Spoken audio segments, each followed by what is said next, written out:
समस्या से सफलता तक, समस्या से सफलता तक, समस्या से सफलता तक।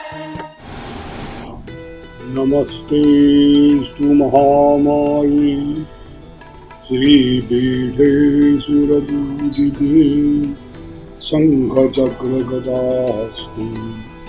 महालक्ष्मी नमोस्तुते। आप सबको अभिनंदन है।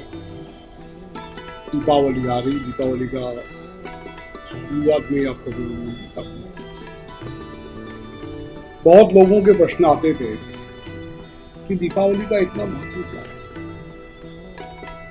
क्या करना चाहिए।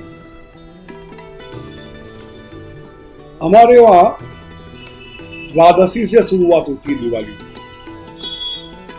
द्वादशी, धनत्रयोदशी, उसको धन्वंतरी त्रयोदशी कहते हैं, काली चौदस, दीपावली, नया वर्ष और भाई दूज, यहाँ तक की पंचम। संवत्सर भी बदलता है। यहाँ पर दो संवत्सर हिंदुस्तान में चलते हैं, शक संवत और विक्रम संवत। शक संवत जो है वो बदलता है चैत्र महीने में, और ये विक्रम संवत जो है वो ये कार्तिक में बदलता है। तो सबसे पहले हम वाग द्वादशी को ज्यादा देते हैं, धनत्रयोदशी शुरुआत करते हैं। भोग और मोक्ष हर एक इंसान को चाहिए। भोग और मोक्ष, सिर्फ मोक्ष भी नहीं चाहिए, भोग भी चाहिए। जिंदगी में है, जीते हैं, बात अब भोग भी चाहिए। भगवद गीता में भी राज विद्या, राजयोग योग इत्या नाम का अध्याय भी है। तो सबसे पहले त्रयोदशी का महत्व बताता हूं मैं आपको। धनत्रयोदशी,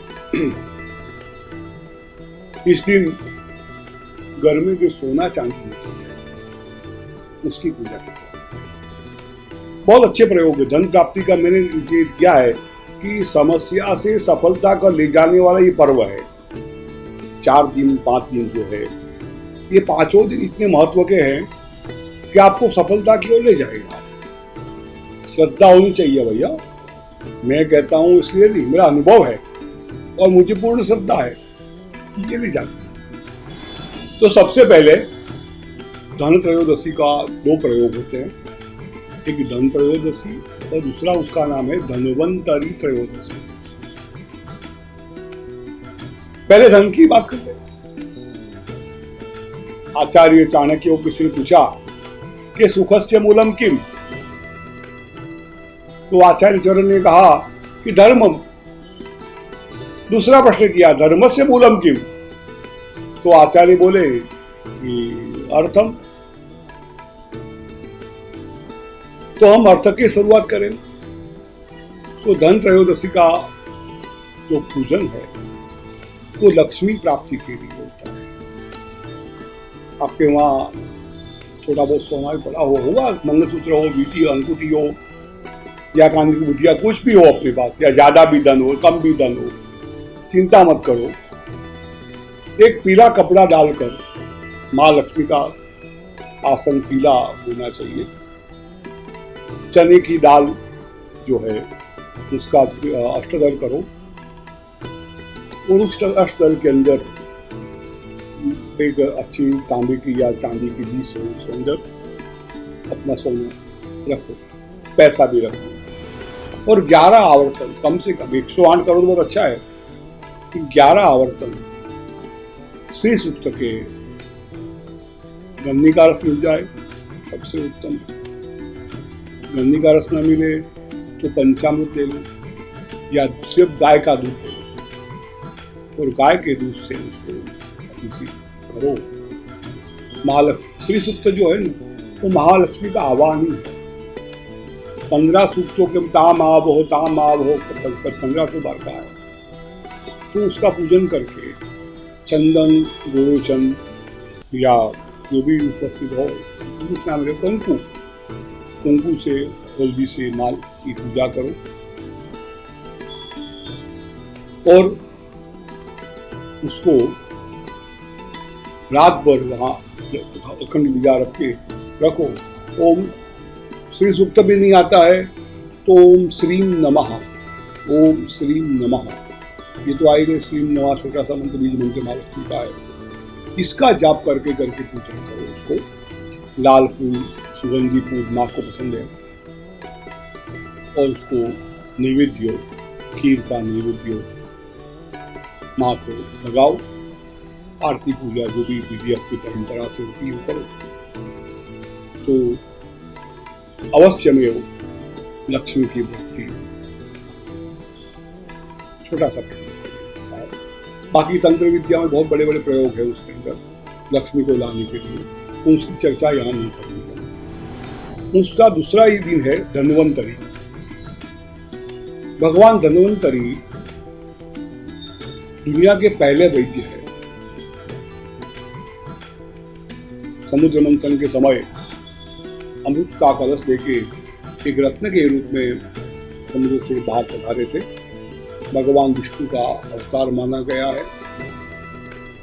आरोग्य के लिए सबसे उत्तम प्रयोग होता है उनका। वैद्य लोग, डॉक्टर लोग भी अगर जो मानते हैं तो उस दिन भगवान धन्वंतरी की पूजा करते हैं। भगवान धन्वंतरी का एक यंत्र आता है, उस यंत्र को भोजपत्र पर बनाकर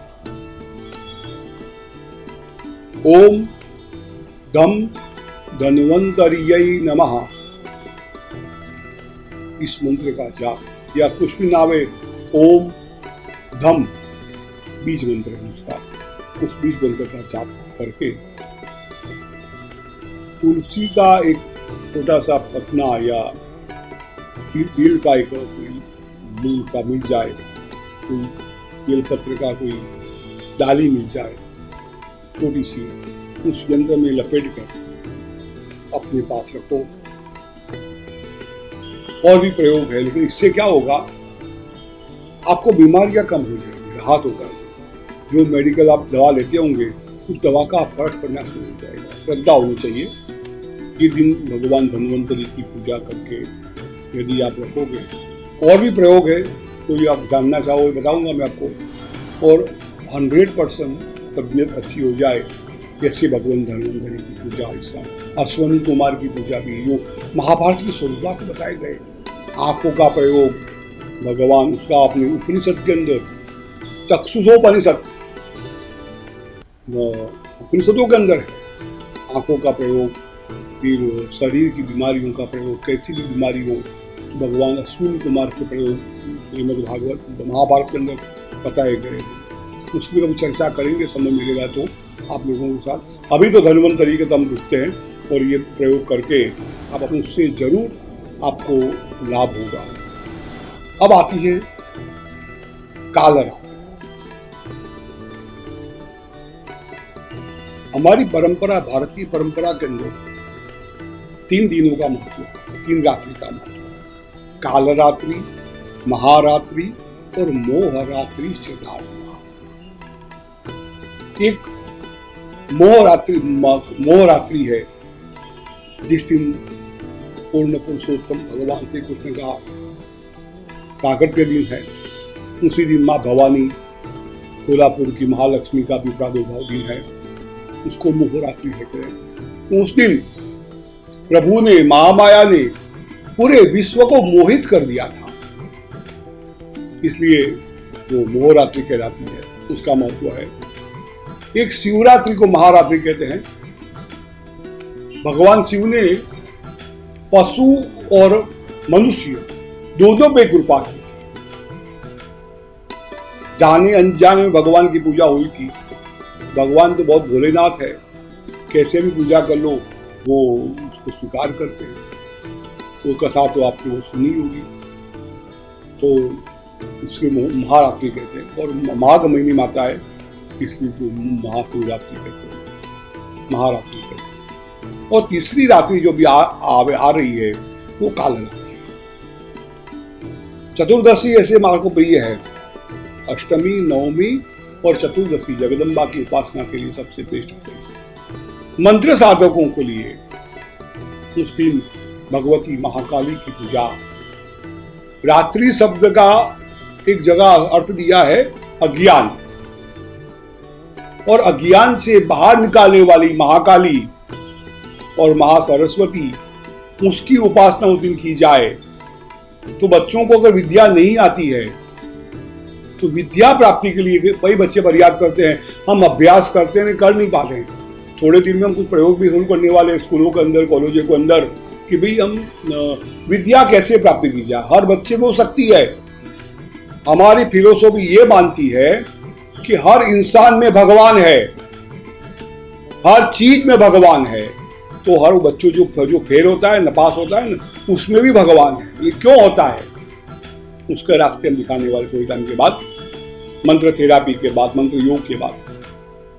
तो इस रात्रि को आपको भगवती महाकाली और महासरस्वती दोनों की पूजा करनी है।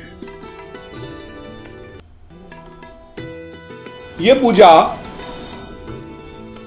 ओम ह्रीम वाग्वादिन्यै नमः स्वाहा, ये मंत्र का जाप मां सरस्वती का करने का है। और रात्रि में कई लोग कहते हैं इसमें कि स्मशान पूजन होती है, स्मशान शब्द का अर्थ का समझ लो, स्मशान का अर्थ है समभाव, जहां पर राजा प्रजा, स्त्री पुरुष, ब्राह्मण शूद्र एक ही जगह जलते हैं। वहां कोई भेदभाव नहीं है कि ये जगह ब्राह्मण के लिए है, या शूद्र के लिए है, ये जगह स्त्री के लिए है, पुरुष के लिए है, ये राजा के लिए है, प्रजा के लिए, ऐसा कुछ नहीं है। स्मशान में जो गया वो समभाव से गया। जहां समभाव है वहां आपको उपासना करनी है, समभाव से उपासना करनी है, भेदभाव नहीं करना। महाकाली और सरस्वती एक ही है, उसकी पूजा यहाँ करनी है। मंत्र साधना के लिए, मंत्र उपासना के लिए, सरस्वती प्राप्त करने के लिए, विद्या प्राप्त करने के लिए ये सबसे बड़ा दिन होता है, शुभ दिन होता है। तो आप उसकी भी ओम ह्रीम वाग्वादिन्यै स्वाहा इस मंत्र का जाप कीजिए। रात को आप माला लेके, स्फटिक की माला या रुद्राक्ष की माला सब में चलती है, ये करके आप उसकी पूजा। इसके बाद जो दीपावली है, इस बार दीपावली के दिन सूर्य ग्रहण आता है। सूर्य ग्रहे महानद्याम प्रतिमा सन्निधो वा जप्त्वा सिद्ध मंत्रो भवति। अथर्वशीर्ष में लिखा है हुआ है। सूर्य ग्रहण ऐसा है जिस दिन उस ग्रहण के दरमियान दान किया जाए, जितना भी दान किया जाए, तप किया जाए, स्नान किया जाए, उसका फल 100 गुना मिलता है, जैसा हमारा शास्त्र कहते हैं। तो उस दिन आपको क्या करना है, कोई भी मंत्र आपको लेना है और वो मंत्र का जाप, स्नान, सूर्य ग्रहण लगते ही आप स्नान कर लो। उस मंत्र का, जहां तक सूर्य ग्रहण है तो भगवान सूर्य का मोक्ष नहीं होता है, वहां तक उसका जाप करना है। और चमत्कार देखो, वो मंत्र सिद्ध हो जाएगा। चाहे गायत्री का मंत्र हो, चाहे विष्णु भगवान का हो, चाहे सूर्य भगवान का हो, चाहे गणेश जी का हो, भगवान शिव का हो, कोई भी मंत्र, एक मंत्र आप पकड़ के उस मंत्र के जाप आपको वहां जितना घंटे सूर्य ग्रहण चलेगा, तो जहाँ जहाँ सूर्य ग्रहण दिखने वाला है वहाँ हर जगह पे आप कर सकते हो। उसने तो ये कहा महानदी के पास जाके आप करो, या प्रतिमा सन्निधो पर प्रतिमा के पास बैठ के करो, तो आपको अच्छा फल मिलेगा और मंत्र सिद्ध हो जाएगा। ये सबसे बड़ा मंत्र सिद्धि के लिए प्रयोग बताया गया है। उसके बाद महापर्व दीपावली आती है। नामी दीपावली है जो अंधकार से बाहर ले जाए। व्यापारी लोग अपने साल भर के हिसाब के पुस्तकों की पूजा करते हैं। लक्ष्मी जी की महापूजा होती है अमावस्या के दिन। ऐसे तो अमावस्या पितरों के लिए बताई गई है, लेकिन इस दिन तो यहाँ महालक्ष्मी की पूजा होती है, सरस्वती की पूजा होती है। इस दिन, दीपावली के दिन, लक्ष्मी प्राप्त करने के लिए आपको, मैं आपको एक चीज बताना भूल गया, मैं बताता हूँ फिर से आपको कि काली चौदस के दिन या दीपावली के दिन रात को पितरों को भी दीपदान दिया जाता है। पितरों को तालाब में, नदी में आपको दिए बनाकर पितरों के लिए छोड़ने से पितरों की कृपा मिलती है। पितृ यम दीपदान कहते हो, यम दीपदान यमराज के लिए, यमराज पितरों के स्वामी है। भगवान विष्णु देवताओं के स्वामी है, इंद्र देवताओं के राजा है। जैसे धर्मराज यमराज पितरों के स्वामी है, उनको भी तृप्त किया जाता है। सब पितृ लोग तृप्त हो जाते हैं उस दिन रात को, दीपावली की रात को पितरों के लिए, यमराज के लिए दीपदान जल के अंदर दिया जाता है। एक अलग प्रसंग है, चर्चा बहुत नहीं करेंगे, लेकिन अच्छा करना चाहिए। कुछ नहीं हो ना तो ये लोग क्या आटे का बनाकर, दिया बनाकर उसमें दीपक रख के पितरों के नाम से, यमराज के नाम से छोड़ दीजिए। अच्छा फायदा होगा उससे, पितरों की शांति होगी। वैसा ही प्रयोग महालक्ष्मी का है। उस दिन पीला वस्त्र लेना है, आज लाल वस्त्र लेना है। लाल वस्त्र बिछाकर उस पे रुपये, पैसा, सोना, जो भी कुछ आपके पास है उसको रख के कनकधारा स्तोत्र का पाठ आपको करना, 11 पाठ। कनकधारा नहीं आता है तो देवी सूक्त का जो जाप है, जो चंडी पाठ दिया हुआ है, तो देवी सूक्त को भी आप जाप कर सकते हो माँ लक्ष्मी के आह्वान के लिए। लाजा भगवती चढ़ाई जाती होती। ऋतु फल जो आते हैं, ऋतु फल भी माँ जगदम्बा को समर्पित किए जाते हैं। और कुछ प्रयोग है जो करने से लक्ष्मी की प्राप्ति होती है। आप जानना चाहो तो मुझे कभी भी फोन कर सकते हो, मैं आपको बताऊंगा कैसे उसकी उपासना की जाती है। अब विक्रम संवत का नया दिन, नया साल, इसको बलि प्रतिपदा भी कहते हैं। इसको मैं कहूंगा मनुष्य का विजय दिन। महाराज बलि ने, इतिहास को बहुत लंबा है, जानते होंगे, महाराज बलि ने समस्त समर्पित कर दिया भगवान को।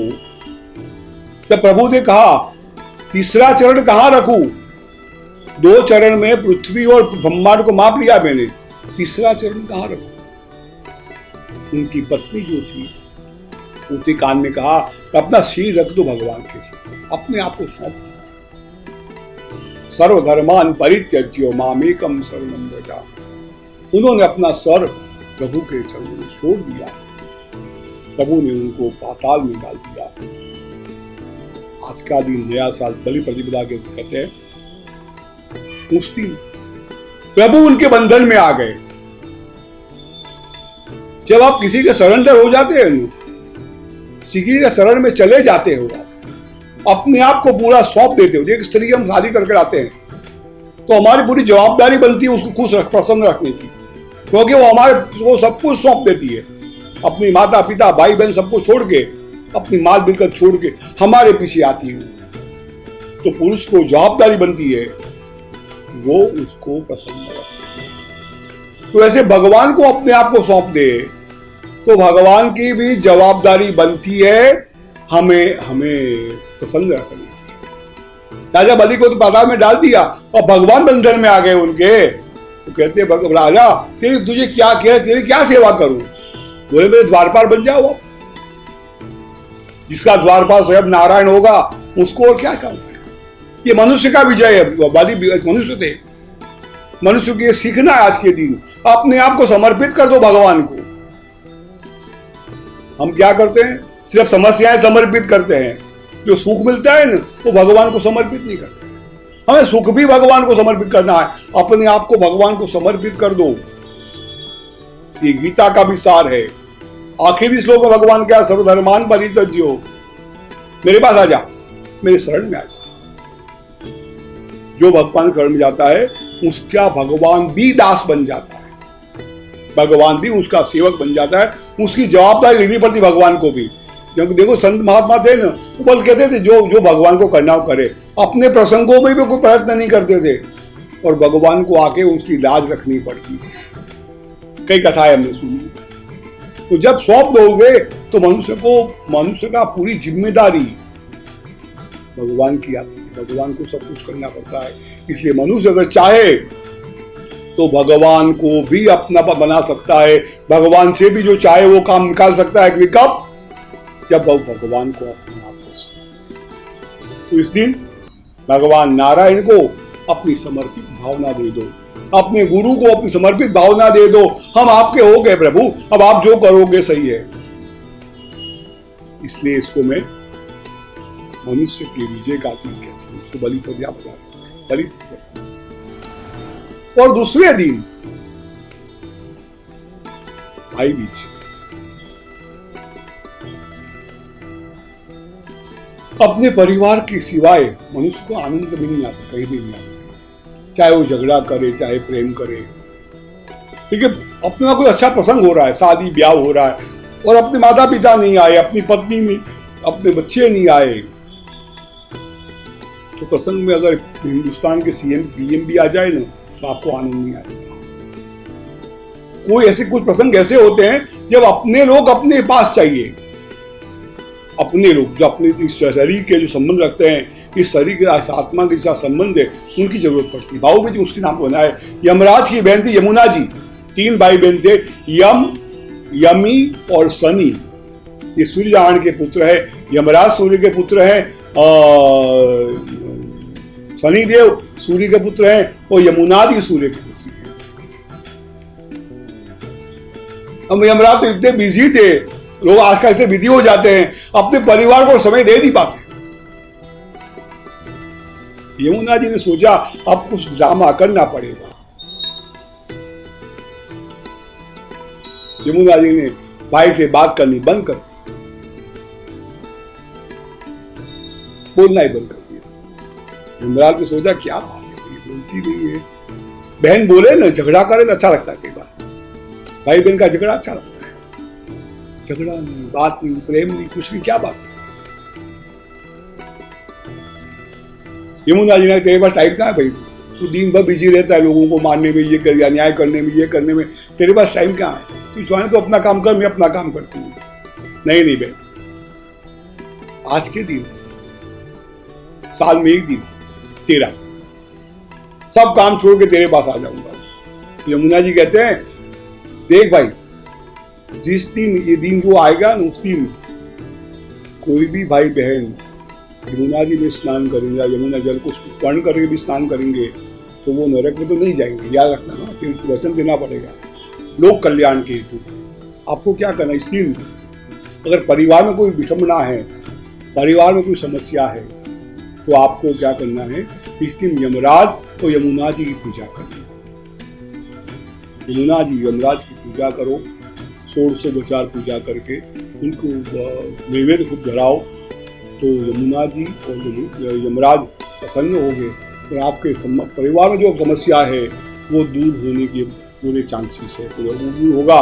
ये सब जो बता रहा हूँ ना, मैं अपने अनुभव से बता रहा हूँ, लोगों पे प्रयोग किए हुए हैं, लोगों को बताए हुए हैं, इससे बहुत सी लाभ होता है। संक्षेप में बता रहा हूँ इसलिए कि आप उसको समझ लो, उसको करने की कोशिश करो, इस दिनों का क्या महत्व है। तो इन दिनों में हमने 2 चीज तैयार की है।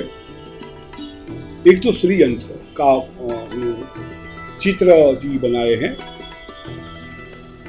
उसको हम धनतेरस और काली चौदस को और दीपावली को पूजा करेंगे उसकी। जो किसी भी आदमी को, किसी भी भक्त को, साधक को ये यंत्र चाहिए, श्री यंत्र का जो चित्र जी है, उसको अपने या फेसबुक पे या ट्विटर पे कहीं भी लिख के भेज दे कि हमें चाहिए। तो अगर बड़ौदा के आसपास का है तो हम यहाँ आके रह सकता है मेरे हाथ से, या फिर वो उसका कोई कीमत नहीं, इसी नहीं सुना है, कोई रुपया देने का नहीं, लोगों के कल्याण के लिए हमने तय किया है कि वो श्री यंत्र लोगों तक पहुँचे, लोग उसकी पूजा करें, ध्यान करें। तो वो श्री यंत्र जो है वो आपके घर के जो सामने वाला दीवार है वहाँ लगाना है, तो आपके घर में लक्ष्मी की कृपा होती है। और दूसरा, काली चौदस के दिन हमने सुदर्शन यंत्र का भी चित्र जी बनाए हैं। वो भी निःशुल्क देने वाले हैं, कोई रुपया लेने वाले नहीं है। आपको एक ही काम करना पड़ेगा, अपना नाम, अपना मोबाइल नंबर और अपना स्थान लिखाना पड़ेगा। हमारे जो ऑफिस में जो है 11 से बजे शाम को 6 बजे तक लोग बैठते हैं, या आप फेसबुक पे लिखवा दो, आप व्हाट्सएप पे लिख के भेज दो, आप भी ये हमारा नंबर है, हमारा नाम ये, तो आपके नाम से उसकी पूजा की जाए। और आपको सुदर्शन यंत्र से क्या होगा, भागवत जी में वो कथा है, आपने शायद पढ़ी होगी, कि जब भगवान कृष्ण ने पौंडरिक को मारा था, उस समय काशीराज को भी मारा था। काशी नरेश उनका दोस्त था। काशीनाथ का सर कट के सीधा पड़ा था काशी नगरी के पास। उन्होंने बच्चों ने सोचा कि मेरे पिता को किसने मारा। पिता को मारने के लिए एक कृत्या तैयार की, दक्षिणाग्नि तैयार करके अपने पिता को मारने के लिए, मेरे पिता पितृहंता जो है उसको मारने जाए। जब वो कृत्या मारने गई है, तब भगवान की द्वारका के आसपास सुदर्शन चक्र था, और सुदर्शन चक्र ने कृत्या को मार के भगा दिया। तो उसी प्रकार से ये यंत्र जो है, वो आपके वहां कोई भी आसुरी शक्ति काम करती हो, या समस्या हो, आपको ऐसा लगता हो कि ये आसुरी शक्तियां परेशान कर रही है, तो सुदर्शन यंत्र भी आपको बहुत, आपको धातु का या उसको बनाए, थोड़ा खर्चा होता है उसके अंदर। शीतल जी में कोई खर्चा नहीं होगा, हमने तैयार करके रखा है, उसको पूजा करेंगे। और आपको जब भी चाहिएगा आप उसको लिखा लीजिएगा कि हमें ये यंत्र चाहिए, आपको मिलेगा। आप सबका कल्याण हो, ये हमारी मंगल भावना है। नया साल आपका विक्रम का अच्छा जाए, सब परिवार आपकी, हमारा देश, हमारा राष्ट्र, हमारा शहर सब सुखी हो, वैसी हमारी प्रार्थना है। कोई भी समस्या है, डरो मत, हर समस्या का उपाय है। और जीवन में याद रखना, कुछ भी असंभव नहीं है, और कोई भी ऐसी समस्या नहीं है जिसका निकाल नहीं है। अरे तपश्चर्या से भगवान नीचे आते हैं, तपश्चर्या करके भगवान नीचे आते हैं। चाहे असुर तपस्या करे, चाहे मनुष्य तपस्या करे, चाहे देवता तपस्या करे, उनकी तपस्या से देवता लोग नीचे आते हैं। तो ये सामान्य से समस्या है ना, वो बड़ी बात नहीं है।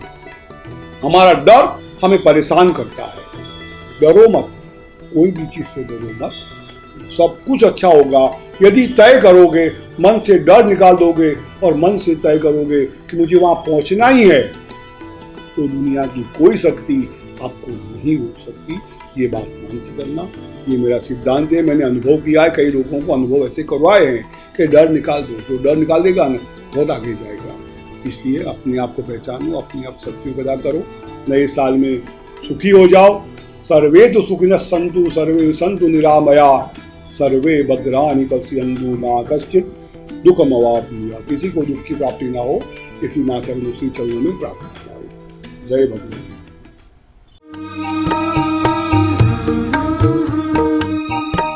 समस्या से सफलता तक, समस्या से सफलता